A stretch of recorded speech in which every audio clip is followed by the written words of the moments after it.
Good afternoon. Thank you for being here.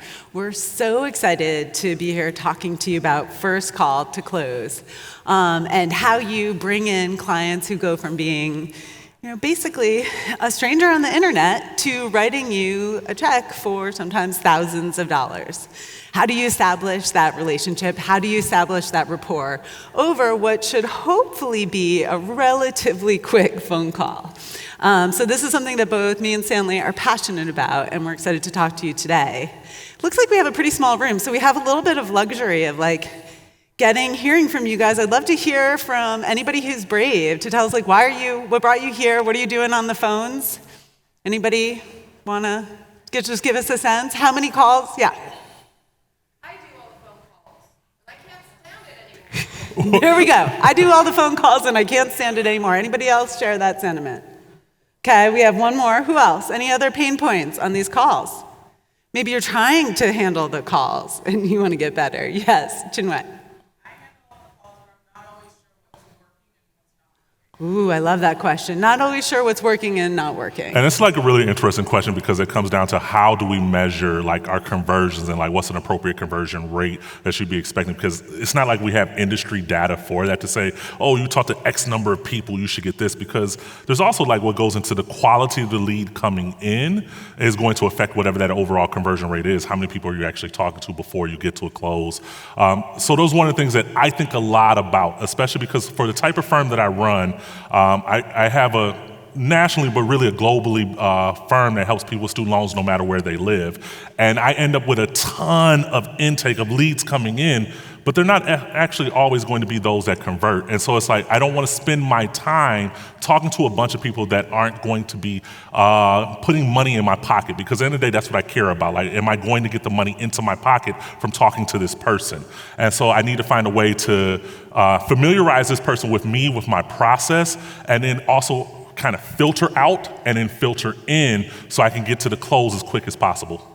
Yeah, and we have two businesses. We're the primary people in both of our businesses, and we've gotten a chance to think a lot about it. So we're going to share sort of broken down the process of things that work in our practices and hopefully give you the tools to feel great about picking up that call or helping your team pick up that call for you moving forward. And one of the things I missed was just with Erin, the type of practice she runs is hyper-localized to an Atlanta area within inside of 1 hour. And so she has a different approach about how she goes with her attack versus me with someone who's dealing with people all over the globe and trying to figure out how to go from there. Yeah, sure. So, but we're both running SEO. I do DUI defense, so that's we like to brag, I guess. We're the number 2 most competitive, pay-per-click to PI. So a very competitive area where that call really makes a difference, and that's really how people are looking to connect with us after you get them to your webpage. Right, and what's really cool about hers is that she has a different, from first contact to close, how quickly that process moves. Hers is going to be really, really quick, because they have an immediate problem. Mine may be a little bit longer because they are aware of their issue, but they may not be making a buying decision for a year, 2 years down the line. But I still have to think through what that process looks like, because by the time they get on the phone, I still don't want to spend all that damn time talking to them. I want to get on and get off. That's great. Awesome. All right, roadmap here. All right, so we're going to go over 5 areas. Warm the lead, build the convo, find your flow, talk money, close the loop. Let's just jump right into the first one. Warm the lead. Let's go. Warm the lead. They're coming to you. You do not need to be picking up the phone like it's 1958 and you're like, hello, law firm, and this is the first conversation or the first educational piece that your client's having. They've already gotten a chance to see you online, and I think that this is really a place where I would, my favorite, and this is not just because we're speaking together, I'm actually obsessed with the way that Stanley's website does this, tateesq.com. And because his problem is he's crushing SEO, but he has a national practice. So he has thousands of people who want to learn a little bit about what they could do about their student loan, and that's a nightmare from a phone's perspective. So he uses technology, and he works really hard to use technology. One piece of technology, if you have this kind of problem and you want to warm the lead, is Video Ask.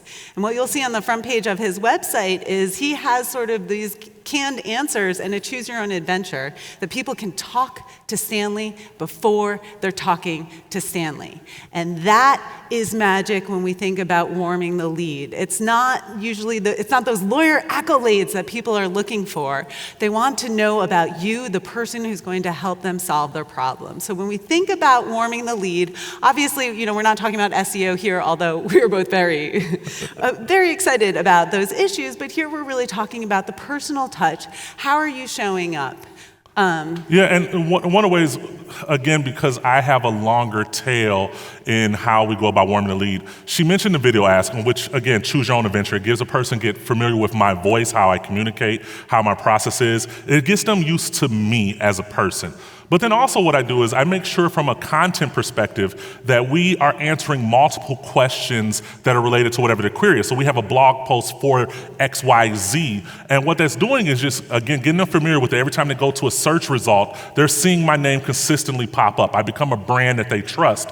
And then by the time we get to where they're going onto the website to fill out a form for an inquiry, they go through, they hear my voice, they know how I'm going to communicate. For me, everyone who knows me, I'm hella colloquial and familial. I cuss when I talk to people. I tell them, look, this is how the shit is going to be. But I want them to know me and how I'm going to operate. And it's a filtering process, because if that doesn't work for you, great, move on. We don't need to work together. But for those who like that type of personality, it's going to be great because it helps me close even faster. Yeah, and what do you already know about Stanley if you hadn't met him? Just hearing him talk, even if this was a video, he gets to convey so much of, yeah, that is a guy, I want him to help me and say smart things about my problem. So that's sort of where you're thinking about it. Video Ask is a very sophisticated tool that I still aspirationally am planning on putting it on my website any day now. But there's also sort of low-hanging fruit, I think, for that. And I'll tell you what Google at least reports to me on a monthly basis is people love my Google My Business photos.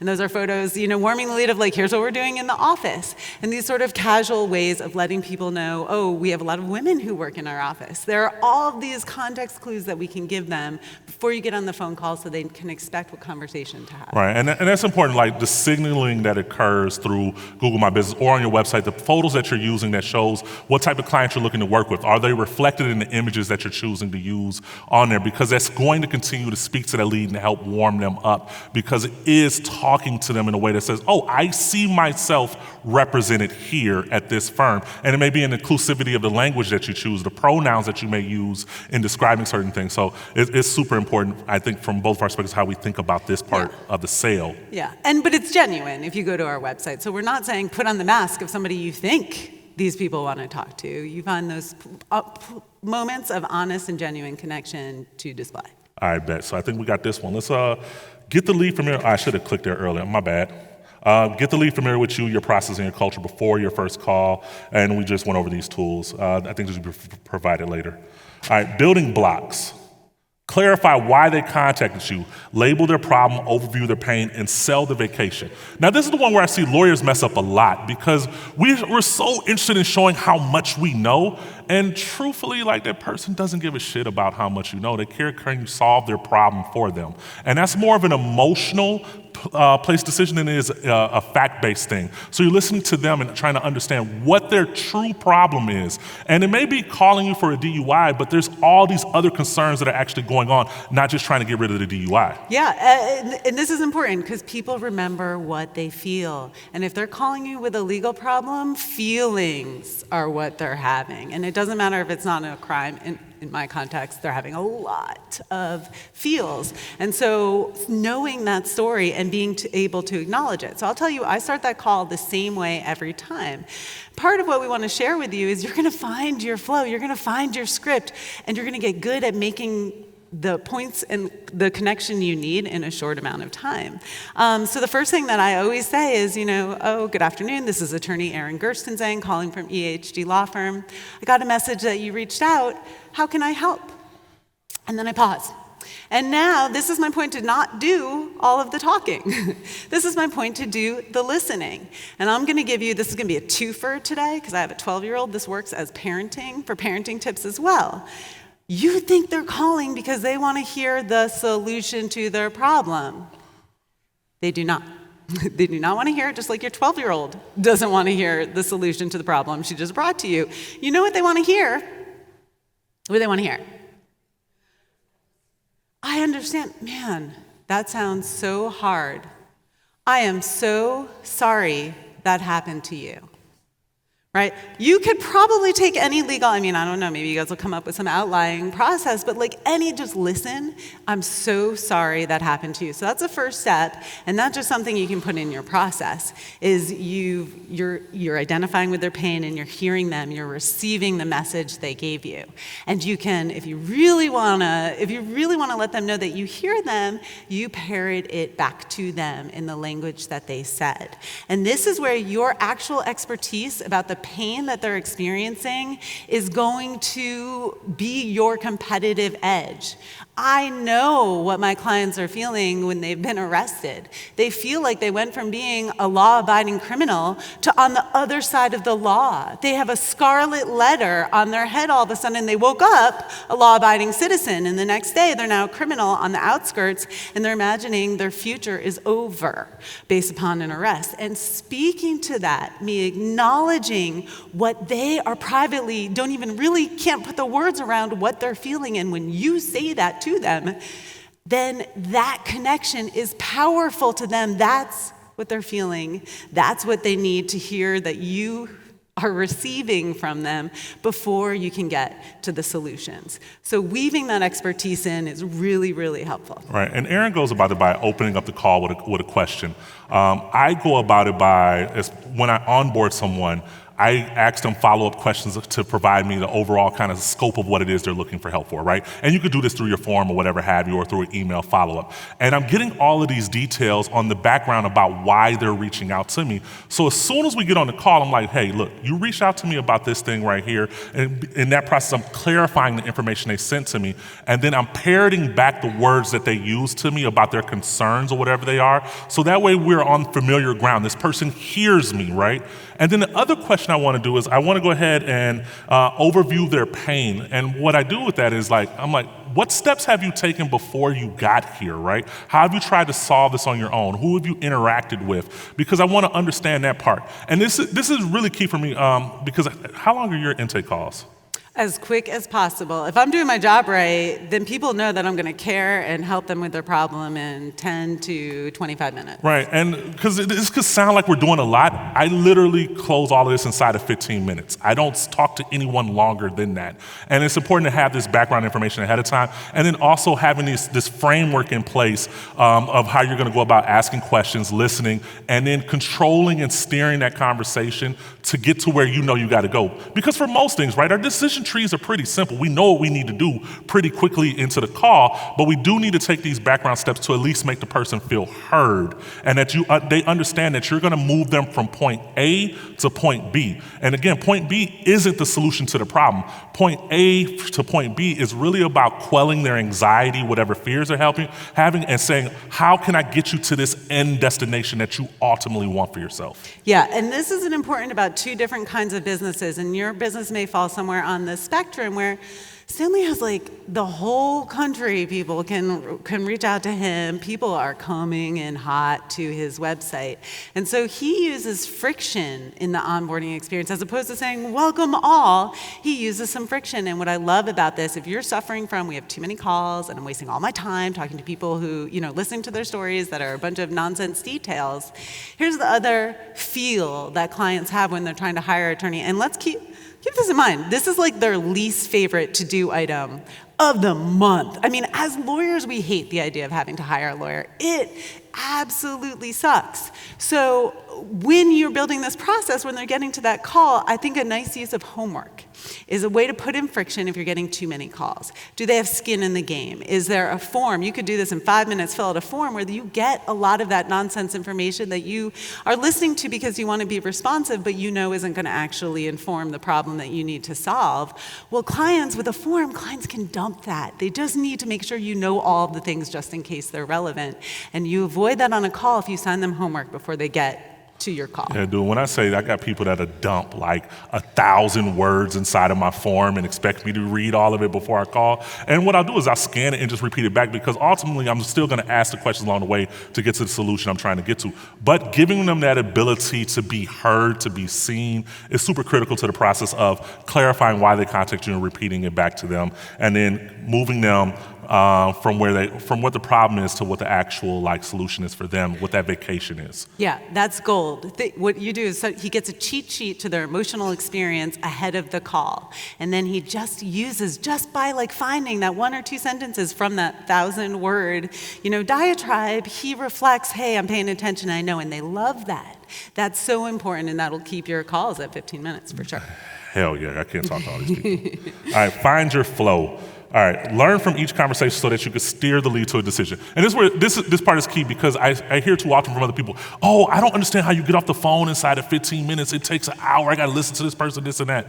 Dude, no way. If you just get control of this conversation early on, and then you can steer it. Now, this is hard because this takes practice. And Erin has a really great way that she goes about it with her team about how you go about finding your flow and fixing it from there. Yeah, so I realized, once you start, depending on where you are in your path, you might have done this 1,000 times, or this might be first, but you will get, every time you do it, this is an opportunity to learn.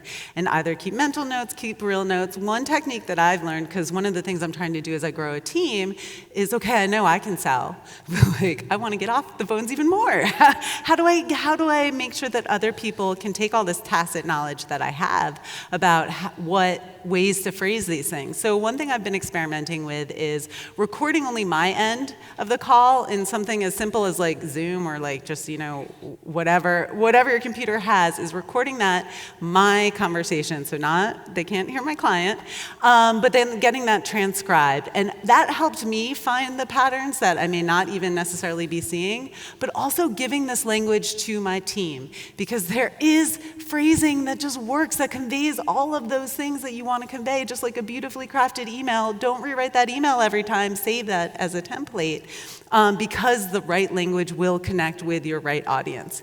So be learning and look for those opportunities to share with your team and experiment there. But I'm always experimenting on these calls, well, that did not work, or man, I thought I was going to cut off that, I thought we were going to cut off that line of inquiry, and it went sideways. But I don't want to say gamifying it, but really you want to take from that and you want to learn from it. And part of that is, though, coming up with a consistent process that you're okay, this is how I start. I told you my starting line. I have the middle line. How I talk about money, I talk about it the same way every time. And learning from each conversation is also learning, what are things that you could have gotten in advance of the call, now that you've been going through this pattern, right? And you've been getting information come in. Okay, what can I do before the call? Let me cycle back to the beginning about warming up that lead, that onboarding. What are other information I can get in advance of that call? So I'm spending less time dealing with these repeatable details, so I can get those in advance, so we can just focus on what truly matters. Again, how am I letting this lead know, how can I move you from here to here and achieve all of your goals? And so I think about that part a lot. I look at the emails that come in, I look at the information, and I'm okay, I can tweak this process, I can tweak this form, I can do this, I can do that. And then once I get on the call, I'm listening to it. Now, she records using Zoom. There's a dope integration with Zoom called Fathom, and it's fathom.video. And what it does, it automatically transcribes your Zoom call for you. And what's really cool is it hears the artificial intelligence, hears the questions that you're asking, and it logs those, and it automatically bookmarks those, so you can go jump directly to those questions to see how the responses are. Now, one of the things I have to be mindful of is I have a tendency to be, even inside of my empathy, and the way that I'm steering the conversation with my bass voice and moving, I can kind of be a bull in a china shop. And so I try to be mindful of that as well, especially depending on who I'm talking to, about, I need to calm down a little bit more, or I need to turn my pace down just a little bit more, and making these small differences and just helping this person see, okay, this is the dude for me. Yeah. And that's, there's a reason that we started off, and when we think about the hacks and what are you doing, one of the reasons I like to build in that space for the clients early on is that then they are quiet when we get to the solution part of the call, that they've unloaded all of that. But that's just something I've learned of like, oh, if I start out with the solutions, I'm going to be on this call forever because they're going to be like, what about this? And giving that space is part of this iteration and design. No doubt. All right, next one, talk money. This is my favorite part. I love this part because I like nice shit. The person most comfortable talking about money wins. You have to be cool talking about the bread. Like, if you're how many of you are actually like uncomfortable talking about money? What about selling? Right? It's an icky thing. And I don't even think of it as selling because like the sale is already happened because I've done all these other things. So by the time we get to where we're talking about money, it's super easy for me. Number one, because I believe in the value that I'm delivering and the price that I'm about to charge, which is a ridiculous price in comparison to my colleagues. But I believe that the value that I bring is in excess of everything else. So I can say that number confidently and I'm going to get that number. And if I don't get it, I'm not for you and that's okay. The problem isn't with my price, it's with where you're at budget-wise, we're just not a good fit, and that's okay. There's someone else better for you. But I stand on my number. I feel confident, so it's easy for me to talk money when we get there. Yeah, and we have sort of like an advantage in the United States because people hate to talk about money. They hate it almost as much as they hate public speaking. So generally speaking, whoever you're talking to, they're super uncomfortable talking about money. So let's just know that. That's a great thing about being in the US. And the second best thing is you can get comfortable talking about money. And the best part is the way you get comfortable is literally by just saying the number. You can say it to yourself, you can say it to your spouse, you can say it to your colleague, you can get psyched up before the meeting. Sometimes on my team, I'm like, say the number out loud. So that's like the very basic, but you have to psych yourself up. I can tell myself in the negotiation, hey, if I'm the most comfortable one, I'm gonna win. So that is a place where we can learn to be comfortable, and part of the secret, they're always like, imagine people naked. That's never really worked for me. But what I do remind myself is this person's way more uncomfortable talking about money than I am. And you're the lawyer, so you're already in an authoritative position. Now, the way I approach money is very strategic in the money part of the conversation, because I'm gonna wait till that end. And in fact, my rule is I have like, tell me, how can I help? That sounds really hard. I'm so sorry that happened to you. Let me tell you how we help clients in that position. And then I tell them how we help clients. And then I say, are there any questions that I haven't answered for you? Do you have any additional questions for me? And because I've thought through what I've told them, they usually are like, no, now they bring up the money. And that's a really comfortable point for me when they're like, how much? I'm like, oh, okay, yeah. And I think, and Stanley does this too, we talk about it differently, but I think bringing humor also helps show your confidence. If you can be funny while talking about money, they definitely know that you're confident about money. So when they say, oh, well, how much does this cost? I'll usually laugh and be like, oh yeah, well, that's the $1 million question, isn't it? That's what we're all waiting to hear. So let me tell you about my fees. And our fees are this. So our fees are also higher. And so here's the thing. You say the number. You practice saying the number. You say the number. Let's say it's $10,000. $10,000 is the fee. Then you shut up. And you just let it sit. Because no matter what your number is, nobody wants to spend money on lawyers. Nobody's going to be excited about that number. So you let that number sit, you don't justify it, you don't answer it. Here's what you're going to get a lot of. That's a lot of money. I talked to some other people and they didn't charge that much. You know what you're going to say? You're like, yeah, I know, it is a lot of money. Because guess what? $10,000 is in fact a lot of money. Even if you're going to get a lot of value for that money, it's a lot of money. And what am I doing there? I'm parroting what they said, right? I'm empathizing, I'm using humor. So that's really that's a great way to let them sort of take that on. Now, we also have a way, I'm gonna let Stanley share and we'll come back because we deal with the negotiating clients because it's not always the case that they just accept the number. Well, one of the things I love is when someone comes to me and they're just like, so can you charge a little bit less? And I'm like, I can charge more if you want me to. because they've already made the buying decision at that point, right? And so by turning it back and saying, no, I can charge more if you want me to, then it turns it right back on them because they've already made that decision. No, I don't want you to charge more. I'll go ahead and accept that price. Or Erin has a really dope one that she does where it's like when someone is, man, I've talked to some other lawyers and their prices are a little bit different. And can you kind of walk through that one? I'll share. This is my Erin version of Stanley. So I'm like, oh man, in America, I really feel like we don't barter enough and negotiate enough, and I really love to encourage that here. So I love that you asked for that. Our fees, in fact, are non-negotiable, but I'm gonna go ahead and knock $200 off that $10,000 fee if that makes you feel better. And what I love about that is it ends the conversation. I'm not in a tit for tat. I'm not defending the services. We're not renegotiating, limited scope services. But they get to feel like a win because now he wants to negotiate, and now and this should be the only time that you're adversarial to your client when you're negotiating price. This is the only time when you guys aren't on the same side. So this is really important for me in that conversation. Once we've agreed, okay, $10,000 is the fee, and we're going to knock $200 off. We can come back to being friends because they've asked for something hard. I've told them no, but we still get to be friends and be fun about it and move forward with our relationship. And so finding a way to end that conversation, but in a friendly, again, comfortable way is going to be really important when you're having these conversations about money. And two quick other money hacks. The one I love too is when someone's like, hey, I need to talk to my spouse or whatever stakeholder, right? I love that one. And I'm like, all right, great. When should I follow up? Should I call you back in 3 days or should I call you back in 30 days? Let me know. Because that's putting a deadline on them so I can circle back. Now, I'm not going to close all those people, but I'm going to recapture a lot more through that process and putting it back on them to say, oh, okay, this dude is going to follow up with me. I need to make a decision. And sometimes they go ahead and just decide right there on the call. And I love that because I want to have a feedback for that. The other thing I do is sometimes when I'm talking about my price and I say, and they say, it's a lot. You're absolutely right. My goal is to charge you enough where I don't hate you doing the work for you. My secondary goal is to charge you enough where you don't hate me for doing the work for you. So there has to be an equal exchange. We have to find that Goldilocks in between, and that's all I'm attempting to do here. And over time, I've learned that this is the price that does that.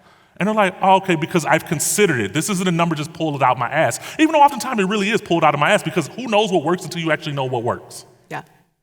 Right. And the only other thing for families, so mine, on the other hand, is they might wait 30 days or 6 months. Mine is 24 to 48 hours. So usually they want to go talk to a spouse, and what I love to say is, that sounds great. We love to work with teams. My clients are so much more successful when they get the input of loved ones. We love talking to parents or spouses. So you can just text me at this number, and if you have any follow-up questions, feel free to reach out. And so I think that's also just like that great way to push that along in that short period. All right, dude, we got to fly through this part. Yeah, Ready? All right, closing the loop. All right, warming the lead continues after the consultation. Now, Erin has this thing where she has like a 2-week window, like the Care Bear thing. What do you do? Yeah, well, that's one of the phrases. A 2-week rule where my client gets, and this is after the lead, right? We tend to, as lawyers, think, well, they've said yes. I got the email credit card validation that we all love to get in our email, like money came through. So I closed that deal. And so what we want to remember is that from our client's perspective, they just reached out to a stranger on the internet, paid you $10,000. They are not closed on this decision. They are very much vulnerable now. They've taken a gamble on you, and they're going to spend the next 2 weeks thinking, oh my God, did I just hire somebody who's just going to not help me at all? And so your job is to show up when they've taken that gamble, because lawyers love to be like, well, that's closed. Let's move on to the next business. So my rule is the 2-week rule. Anything that comes up in the first I try to be responsive generally, but if you're in the first 2 weeks and you're still trying to work out that, you get our Care Bear stare, or you get showered with love. You have a little question that probably isn't life-changing. We're going to treat all of your queries, all of your requests as if they are life-changing, because our relationship is going to last for years to come, and I don't want at every turn you questioning whether or not I have your back. So those first moments when they've just made their gamble on you, those are the magic moments where you're setting the tone for the rest of the relationship. And I might have I love clients who want all my attention, because I'll Care Bear stare them to death. I'm like, you want more? You want more? Are we done? You want more? And then for the next 3 years, they're like, Erin, whatever you say, I'm going to do whatever you say. So you want to, it's not just getting the money, it's not just closing it, it's actually showing up. And in those first few weeks, those are the most important times to show up for them because that's where they're really feeling the most vulnerable. Right. And the way I attack this is as soon as I get hired, I send out a box of cookies, right? And because cool, cookies, we're on the same team, everyone loves cookies, right? And then I also send out an email that outlays the process for them, what's going to happen, next steps. And then I monitor to see how they react because it was 80-20 rule, right? 20% of your clients are going to take up 80% of your time. And so I monitor those people who are going to send me a bunch of emails in that first week, 2 weeks. And what I'll do then is I'll go ahead and call them and I'll say, hey, look, I know I sent you this email that outlays the process, but I think you need to hear from me that you're a priority to me. So that's what I'm telling you now. What you need matters to me, and it's the most important thing in my life right now when it comes to this stuff. And once I say all of that, they're like, oh, this dude got me. He hears me. They just calm down and they chill out.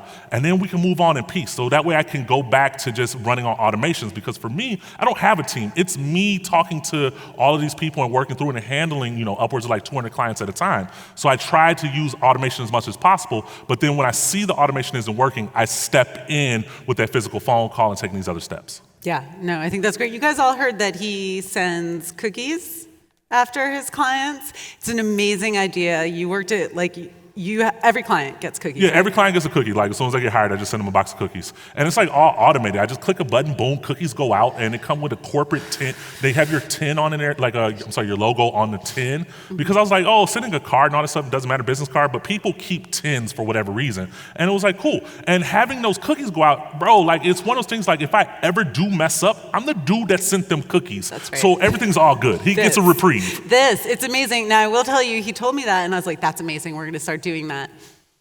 Criminal defendants don't want cookies when you're onboarding. They're like, no, could you work on that jail thing for me? Then we can celebrate with cookies at the end. So now we do cookies at the end. So you gotta experiment with your client and what's gonna work. But showing up in those surprising and novel ways, even after that sale, I think really, because they expect us to be cheats. That's what people expect when they're hiring a lawyer. So showing them who you actually are goes a long way. All right, there would have been time for questions had we been a lot briefer and concise in our talking, but they did not get that right. So time is up, but we're here afterwards to answer any questions. Thank you. Awesome, thank you for your attention.